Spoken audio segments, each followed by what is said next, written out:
Amis du jour, bonjour. Aujourd'hui, je vous parle du dernier Burton, avec des guillemets, Miss Peregrine et les enfants particuliers.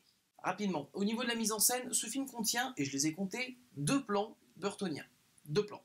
Donc dans les commentaires, si vous pensez les avoir trouvés, n'hésitez pas à m'en parler, je vous répondrai personnellement.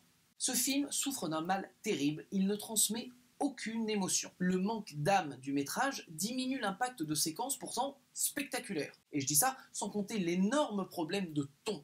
C'est-à-dire qu'on a un film qui semble être composé pour les enfants, pour les ados, pourtant il y a quand même des choses dedans un peu trop hard, je pense, pour des gamins. D'ailleurs, petite parenthèse, le meilleur élément du film s'appelle Samuel L. Jackson. Il est remarquable dans le film, et pour moi, c'est vraiment le seul truc que j'ai vraiment apprécié. Non, parce que je veux dire, quand il réfléchit, c'est une franchise là qui prépare, bien sûr, et c'est inloupable sur le papier.